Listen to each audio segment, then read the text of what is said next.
Um salve para você que acompanha o nosso canal, Professor Kraus na área, e finalmente chegamos aqui à nossa 8ª lição do nosso curso sobre o pensamento de Zygmunt Bauman. Já passamos aí por muitas ideias interessantes. Você que de repente está aparecendo aqui na lição 8, saiba, existe uma playlist com outras 7 aulas. Em cada aula você confere na descrição um material em PDF de apoio, para esse nosso estudo desse pensador que dispensa comentários, uma das grandes mentes aí da contemporaneidade, que faleceu recentemente, podemos dizer assim, em 2017.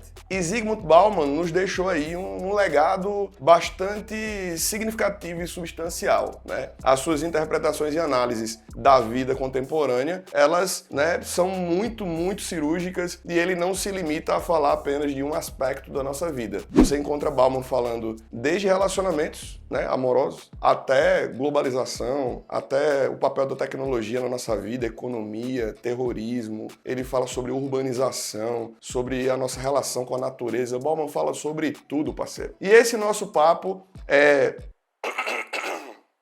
ele tem como base uma obra que é um diálogo do Bauman com um outro pensador chamado Ezio Mauro, e a obra em questão, dá título a essa nossa lição de número 8, que é Babel. E aí, claramente, o nome, ele já desperta uma certa curiosidade, mas a gente sabe que Babel, uma referência à Torre de Babel, que a gente acompanha, na narrativa cristã em especial, no momento onde você vê ali o ser humano, estabelecendo ali uma espécie de vaidade que o distancia de uma necessidade de seguir um determinado Deus. E aí o ser humano, ele vai sendo tomado por essa megalomania, autossuficiência, e ele vai construindo essa torre. E aí a gente percebe que, dentro da perspectiva teológica, como se Deus ele tivesse colocado a sua mão ali para mostrar, colocar o ser humano no seu devido lugar, e teve ali uma confusão de línguas, As pessoas não se entendiam porque elas não conseguiam se comunicar dentro de um mesmo parâmetro linguístico, digamos assim, um mesmo dialeto. Então, claramente, Bauman e Ezio Mauro, eles se apropriam dessa palavra Babel e dessa história para mostrar pra gente, uma metáfora do que nós estamos vivendo. Claramente, nós estamos aí, principalmente do século XVIII, para cá, estabelecendo aí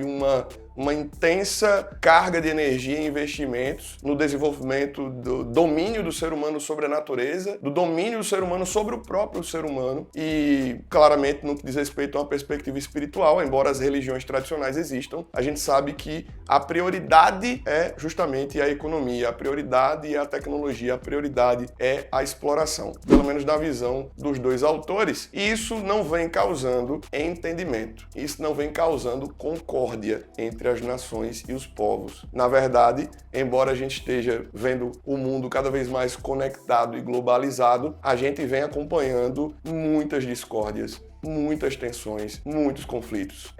O mundo globalizado, como Bauman e Ezio Mauro vão sugerir, é como se a gente estivesse numa grande Babel. Então a gente vai dar um mergulho nessa obra, você vai poder acompanhar no roteiro também, no arquivo disponibilizado na descrição, e vamos tentar aí entender, e a ideia não é substituir você lendo o livro, mas é oferecer para você um norte. Preste atenção nisso, essa discussão é importante, saca? Para que você tenha um norte e uns parâmetros legais, uns insights para os seus próprios estudos. Solta a vinheta.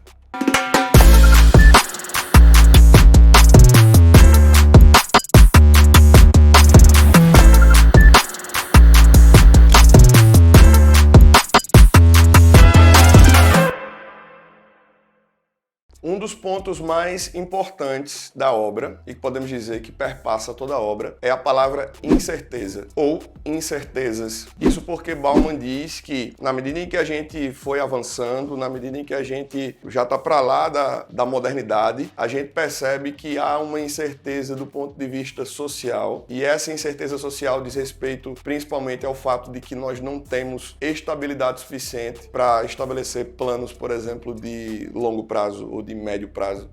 Nós temos incertezas que são generalizadas e essas incertezas, elas não atingem apenas o social. Essas incertezas ou pontos de interrogação aí que a gente coloca sobre economia, política, futuro, mercado de trabalho, estudos, instituições, esses pontos aí de interrogações, a gente pode perceber que também aparecem nas ideologias. Houve um tempo, e aí a gente pode olhar lá para a modernidade sólida, onde as pessoas agarravam um partido ou um líder ou uma determinada ideologia e elas tinham uma certa segurança, uma certa confiança naquele projeto. O que nós estamos acompanhando no mundo atual é uma descrença muito grande das pessoas no que diz respeito às ideologias. Interessante notar que até mesmo aqueles que aderem a determinadas ideologias o fazem muitas vezes sem ter de fato propriedade ou conhecimento de causa. Não é à toa que a gente também está acompanhando um solo fértil para os extremismos. É como se aquela ideologia, no seu equilíbrio, por exemplo, ela fosse insuficiente. E aí alguns indivíduos, para ter mais segurança que aquelas pautas vão ser defendidas, eles correm para os extremos. Então não esqueça que em Babel, um dos ingredientes mais problemáticos que Bauman e Ezio Mauro vão discutir é justamente essa grande incerteza que nós temos com relação a todas as esferas sociais, o que atinge também as ideologias. Bauman também destaca ao longo da obra o quanto há falta de entendimento nas esferas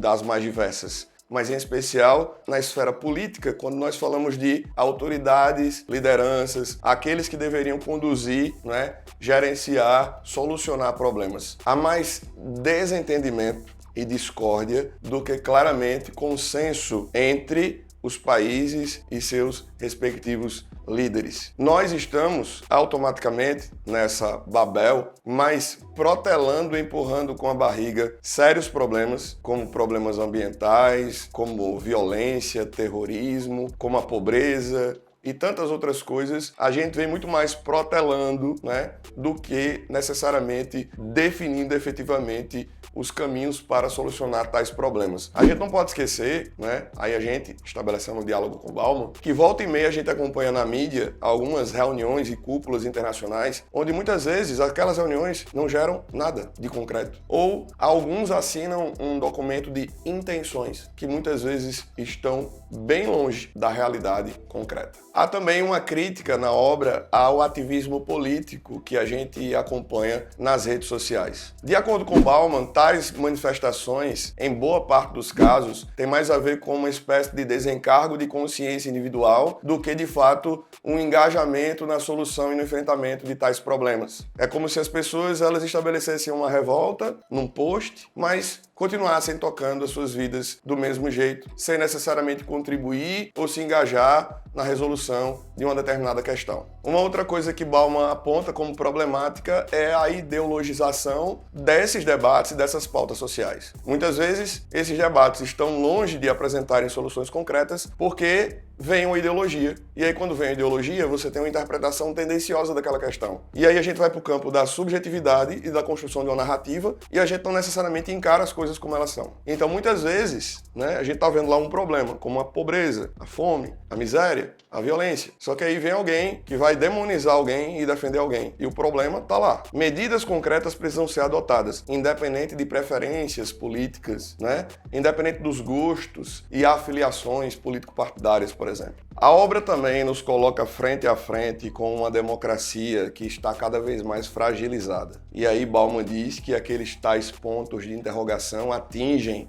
uma coisa que aparentemente deveria ter cada vez mais potência e credibilidade. Sendo assim, essas interrogações também acabam atacando as utopias. Pois é, a nossa sociedade, no modelo Babel, ela não consegue mais ter inspiração quando olha para utopias. Eu não sei se você percebeu, inclusive a mídia, vem tendo muito sucesso em produções que são mais distópicas do que utópicas. Aquele lance do final feliz parece que não tem agradado muito o grande público, porque aparentemente nós estamos muito mais próximos de uma vida distópica do que utópica. Sintomas de Babel. Como não poderia deixar de ser, Bauman também adiciona um ingrediente que é marca do nosso mundo, que é a liquidez, e ele fala que a liquidez não está só nas relações amorosas, nas relações sociais, mas também nas relações de trabalho, nas relações relações econômicas e nas relações políticas, e a gente sabe que relações líquidas são relações fracas, frágeis, sem sustentação, sem efetividade, descartáveis, quantificáveis, customizadas. Então, dá pra gente entender porque existem tantas nuances que geram mais desentendimento do que entendimento entre as pessoas no mundo contemporâneo. Vale a pena você mergulhar na obra. Eu só fui pegando alguns insights sem querer dar muito spoiler, pegando só as linhas, os fios condutores e as discussões que vão sendo as grandes provocações ao longo de todo o livro. Então fica a dica. Caso você não seja inscrito no nosso canal,